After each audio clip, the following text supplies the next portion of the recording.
Donc aujourd'hui je vais vous faire un petit tour dans le potager en mandala. Donc en ce moment, comme partout en France, ici il fait très très chaud. Là on n'est même pas 10 h du matin, je commence déjà à avoir trop chaud. Ils annoncent 38 degrés pour aujourd'hui, donc je vais vous faire un petit tour avant que tout crame. Parce que j'ai pas trop le temps de m'occuper du potager en ce moment. Je suis à fond dans les récoltes de plantes aromatiques et médicinales. C'est pour ça que je vous fais beaucoup moins de vidéos. Parce que cette année, voilà, c'est la priorité, c'est de produire et de pouvoir créer de nouvelles tisanes et tout simplement d'essayer de vivre de mon métier. C'est la priorité. Le potager, il me permet de me nourrir là cet été correctement. J'ai pas fait de conserve cette année, j'ai pas le temps, je laisse tomber. Bon, de toute façon, je fais jamais beaucoup de conserve. En général, je préfère manger des légumes frais et de saison. Bon, cette année, j'abandonne complètement les conserves. Le potager, je m'en suis très peu occupée. On a eu, il y a une semaine, beaucoup de froid et d'humidité. J'ai eu très peur pour les tomates, qu'elles attrapent le mildiou. Au final, elles s'en sont plutôt bien sorties. J'ai vu qu'il y a quelques taches sur certains pieds, mais ça va. Je vais vous montrer au fur et à mesure. Je ne vais pas tout vous résumer maintenant. Mais on s'en sort pas trop mal vu le peu de temps que j'ai passé au potager cette année. Il s'en sort plutôt bien, je trouve. Donc ici, on a un vieux bébé chien tout crasseux, parce qu'il a été se baigner hier soir, il est même pas encore sec, il s'est roulé dans la poussière. Il va bien Oak, mais il commence à vieillir et ça se voit depuis quelques mois, depuis le début de l'année. C'est toujours c'est toujours un gros pincement au cœur de voir ces animaux vieillir, je trouve. Mais il va bien, il est quand même en forme, il est pas il est pas mourant. Donc voilà, petit potager. Hop, je vais vous faire un petit tour. On va commencer par cette plate-bande. Donc là, on a les tomates Orange Wonder et les aubergines. Alors, je vais pas vous dire de bêtises, je vous noterai le nom. C'est Listadina ou quelque chose comme ça. C'est des aubergines qui sont d'origine italienne. Donc elles arrivent toujours très tard. Moi, elles arrivent toujours vers septembre en général. Donc là, elles font des fleurs. J'ai vu que j'ai des tout petits. J'ai des débuts de fruits sur les autres de l'autre côté. Donc là, j'ai 3 pieds de tomates oranges. C'est des tomates précoces. Je vous mettrai les noms à l'écrit parce que je ne me rappelle pas forcément de tous. Là, c'est un pâtisson que j'avais fait un peu plus tard. Donc pour l'instant, il n'a pas encore donné. Mais quoique, je vois le premier petit pâtisson. Ça sera son premier. Par contre, j'ai un pied de pâtisson qui est juste énorme. Je vais vous prendre par ce côté-ci. Qui me donne des cagettes entières. Je récolte par cagette. Donc voilà, il est énorme. Il est parti dans l'allée, il commence à rejoindre l'autre plate-bande. Et il va, je sais pas si on peut se rendre compte de la taille, mais je pense qu'il fait plus de 3 mètres de long, je dirais 3,50 m de long. Et il me donne des pâtissons par dizaines. Donc c'est assez impressionnant. De côté, ce que ça donne, il a envahi toute l'allée. Il est vraiment devenu gigantesque. C'est la première année que j'en ai un aussi gros. Ici, comme je vous disais, les aubergines, elles sont un petit peu plus en avance parce qu'elles sont plus au sud. Et donc, alors quand je dis un tout petit peu, c'est un tout petit peu plus. Elles commencent à faire des tout petits bouts de fruits. Alors j'espère que j'en aurai. L'année dernière, j'en avais eu. J'avais qu'un pied dont les graines viennent tous de ce pied-là. Et j'avais eu au moins 7 ou 8 aubergines sur un seul pied. Mais elles étaient arrivées assez tard. Ah si, j'en vois. Voilà, je découvre en même temps que vous quand je vous dis que cette année, je passe pas beaucoup de temps au potager. Je passe pas beaucoup de temps, donc du coup, je sais même pas où c'en est. Voilà, j'en ai quelques-unes. Et ici, mes petites tomates précoces oranges, qui sont assez sympas. Je les aime bien, elles sont bonnes. Je cherchais une variété de tomates précoces qui me plaisent, et celles-ci, elles me plaisent pas mal. Je trouve qu'elles ont une bonne productivité. Et au niveau du goût, elles me plaisent bien. Sur cette plate-bande, donc là, c'est les concombres. Alors, je vais vous montrer. J'ai déjà eu 3 pieds de concombres qui, là, sont en fin de vie. C'est des concombres longs de Chine. J'ai eu une grosse production. Et ici, j'en ai quelques-uns que j'avais plantés un peu plus tard qui commencent juste à fleurir. Là, on a des petits poivrons Orange Wonder, si je dis pas de bêtises. Je vous mettrai le nom. J'en ai déjà mangé quelques-uns. J'en ai qui arrivent.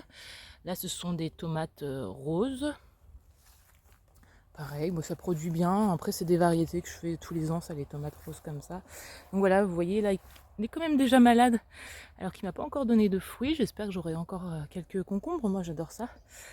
Mais bon, j'en ai déjà mangé beaucoup. Ah, cette année, ma grande fierté. Alors, je vous ai pris en vidéo, je vous les aurais sûrement mis juste avant. J'ai eu plein de melons. Moi c'était mon objectif cette année, c'était d'avoir des melons, des pastèques. Et j'en ai eu plein. Bon, là, sauf qu'on voit que... Vous voyez la canicule, je suis en train de me les cuire sur place. J'en ai déjà mangé plusieurs, j'en ai récolté plusieurs. J'en avais un énorme qui était juste là. Là, celui-là, il est foutu. Et là, le soleil il tape trop fort en fait en ce moment, donc ça les cuit sur place.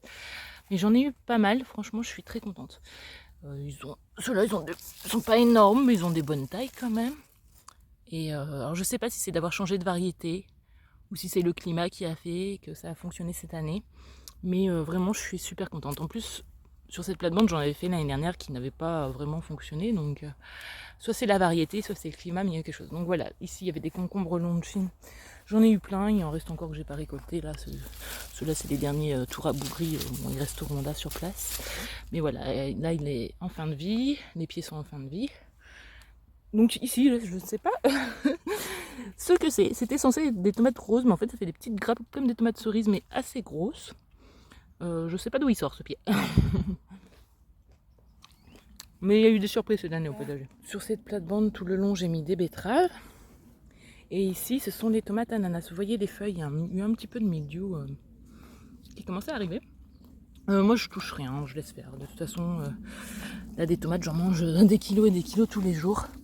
Ça tiendra le temps que ça tiendra. Donc voilà, des belles tomates comme ça. Les tomates ananas, ce sont mes préférées. C'est les plus longues à arriver, mais elles sont vraiment tellement bonnes. Il n'y a besoin de rien. Juste un petit peu de vinaigre balsamique et on se régale. Les petites abeilles qui sont au travail ce matin. Donc là, c'est courgettes vertes. Courgettes, comme tous les ans, j'en plante 4 pieds et comme tous les ans, j'en peux plus. Et il y en a beaucoup trop. Mais je crois que je vais arrêter les courgettes vertes. En plus, je pense que je vais me contenter de faire des courgettes jaunes parce qu'à chaque fois, j'en oublie, je les vois pas. Surtout quand j'ai pas le temps de m'occuper du potager. Ce pied-là de tomate ananas, c'est un peu rabougri. Mais il faut savoir que cette plate-bande-là, elle est toujours beaucoup plus sèche.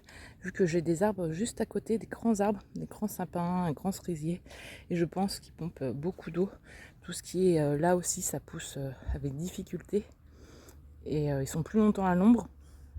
Je pense que c'est un avantage parce qu'ici il y a beaucoup de petits fruits cassis groseilles, mais par contre ils ont un peu soif quoi. Et tout ce qui est en plate-bande, là j'arrose pas du tout, hormis mes pieds de vigne qui sont en grande souffrance parce que j'ai 4 pieds de vigne qui viennent de chez Viticabrol et bon les pauvres, les deux que j'ai plantés sur ces plates-bandes, là et là, ils sont vraiment en souffrance, ils ont soif tout simplement. Ouais, que là il est là parce qu'en fait derrière le lilas, il s'est fait un petit trou et il se met dedans quand il fait trop chaud. Il s'est fait un petit terrier. Donc voilà pour cette plate-bande, les courgettes vertes ça donne à foison. Ici j'ai mes petits poivrons Yellow Bell. Donc là il n'y en a pas de mûrs mais je vais vous en montrer sur l'autre. Donc là c'est les petits poivrons que j'utilise pour faire des petits apéritifs. Là des courgettes jaunes. Bon voilà ça donne à fond des courgettes. Malgré que ces plates-bandes soient un peu plus sèches. Il n'y a pas de souci. Là, je sais plus, j'avais des tomates un peu qui traînaient, des variétés, des fonds de paquet, je les avais mis ici. Là, mes petites tomates poires jaunes que j'adore. Pour moi, c'est vraiment les meilleures tomates cerises. À mon goût, hein. C'est vraiment mes préférées. Elles sont super bonnes. Les pieds, ils deviennent toujours énormes. Il s'est étalé par terre. En fait, il était même tombé. La structure a craqué tellement il était lourd. Et on avait eu beaucoup de vent. Du coup, il était tombé. Je l'ai redressé tant bien que mal, mais il a des branches énormes qui partent de partout. Je le laisse envahir. De toute façon, j'ai pas trop le temps de m'amuser à le contenir cette année. Voilà les petits poivrons Yellow Bell, ce que ça donne. Hop, les petits poivrons comme ça. J'adore. Fourré avec du fromage frais, c'est trop bon. Ensuite, les 4 petites plates-bandes là sur le côté. Alors celle-ci, c'est la catastrophe. À chaque fois que j'ai voulu planter quelque chose, j'ai des merles qui me retournent tout et qui m'arrachent tous mes plants. J'avais repiqué des betteraves roses, il doit m'en rester 3 ou 4. J'avais fait quelques ciboules de Chine, bon, il m'en reste quelques-unes qui commencent à pousser, mais voilà, ça a été la catastrophe. Là, il y a une blette, là-bas, il y a un chouchou rouge, le seul qui avait survécu. Bon, bref, cette plate-bande, c'est vraiment une catastrophe. Mais justement, je vais refaire quelques semis de légumes d'hiver sur celle-ci. Je sais pas, je vais essayer de la couvrir avec quelque chose pour que les merles me laissent tranquille le temps que ça pousse. C'est bien mignon, mais ça va bien 2 minutes. Donc là, j'ai des choux Ravdina, donc ça, j'adore ça, je trouve ça vraiment excellent. Ils poussent plutôt pas mal. Haricots nains qui commencent à produire, je les avais fait assez tard. Une petite blette encore au bout. Ici, très rapidement, c'est une plate-bande avec des betteraves roses. Donc là, comme tous les ans, Je sais que sur ces petites plates-bandes, elles se plaisent énormément. J'ai des betteraves qui deviennent énormes. Des petits chouquels cachés un peu partout. Hein. Regardez-moi la taille de ces trucs. À chaque fois, elles deviennent énormes. Donc ça, j'aurai ce qu'il faut. Après, moi, j'adore ça, que ce soit cuit, cru, râpé. Enfin, voilà, ça, on peut les manger de plein de façons différentes. Donc, haricots, ça pousse très bien. Les cornichons, j'en ai eu plein. Là, ils sont en fin de vie. C'est fini. Et ici, encore un échec. Ça s'était plutôt bien passé jusqu'à maintenant, mais regardez, hop, mes petits choux Ravdina, ils ont été mangés par la pyrale du chou. C'est le genre de choses qu'on peut voir rapidement et intervenir en attrapant les chenilles, tout simplement. Hein. Moi, c'est ce que je fais. Hein. Quand on fait un tour tous les jours dans le potager, mais vu qu'en ce moment, je n'y suis pas souvent, là, il y en a peut-être un ou deux qui... Ah, regardez, hein, la vilaine. Donc il y en a peut-être un ou deux qui vont s'en remettre, mais la plupart, je pense que c'est foutu. Voilà pour le tour du potager. Honnêtement, je trouve qu'il s'en sort plutôt pas trop mal, vu que je m'en occupe pas du tout. C'est pas le plus beau que j'ai eu jusqu'à maintenant. Il est envahi de liserons, de mauvaises herbes, parce que j'ai pas le temps. En général, moi, je suis quelqu'un, j'aime bien qu'il soit un peu mieux entretenu, mais bon, cette année, je laisse faire. C'est comme ça. Ça risque de devenir de plus en plus comme ça avec mon métier, hein, qui demande beaucoup de temps, hein, en fait, en été. Et donc, gérer les deux en même temps, c'est compliqué. Mais du moment qu'il me nourrit et qu'il reste productif comme il est, ça me va très bien. Donc maintenant, je vais vous emmener faire un petit tour. Ah, j'ai pas terminé. Je vous ai pas montré ma deuxième grande fierté. Alors, je mets pas le niveau très haut. Mais je suis quand même très contente de moi parce que d'habitude, je n'y arrive jamais. Et là, cette année, je vais vous montrer, j'ai des petites pastèques. Alors, elles sont pas énormes du tout. Vous voyez, c'est des petites pastèques. Je vous remettrai le nom parce que je ne m'en souviens plus. Je crois que c'est des Charleston Grey, quelque chose. J'ai du plan qui était 5 pieds. C'est tout envahi par le liseron. D'ailleurs, on voit quasiment plus les pieds de pastèques. On voit que du liseron. J'ai sur 5 pieds, j'ai 3 petites pastèques. C'est pas grand chose, honnêtement. Mais il faut rester positif. Cette année, j'ai eu des pastèques. Et c'est une petite victoire. Hop, je vous prends comme ça, dans ce sens-là. C'est plus simple. Du coup, voilà, mes petites pastèques, j'en ai pas énormément, mais j'en ai quand même quelques-unes. Et je suis super contente, quoi. Alors, voilà, hein, par contre, elles sont envahies. Ah, celle-ci, elle est belle, je l'avais pas vue. Vous voyez, je vous dis, quand je vois pas, je fais pas le tour de mon potager cette année, je fais pas le tour de mon potager. Hein. Ah, elle est plutôt sympa, là, par rapport à ma... Mais après, j'ai des grandes mains, en plus. Hop. Elle est plutôt belle, ça va. Hop, mais elles sont vraiment envahies par le liseron et tout. Hein. Bon ça, le liseron, je lutte pas. Là, un petit pâtisson qui monte sur la structure, qui est passé même dans le jardin forêt. Donc sur la plate-bande là-bas, bon ils ont soif, je les ai pas arrosés eux, j'ai pas eu le temps. J'ai les courges Queensland Blue qui commencent vraiment à avoir très soif. Faudrait que j'essaie de prendre le temps de le faire avant midi. Parce que là, avec les 38 degrés, je pense que ça va les achever. Donc voilà, j'ai quelques belles courges qui sont en production. Mais ça a soif tout ça. Avec mon sol sableux et le climat là depuis le début de la semaine, c'est compliqué.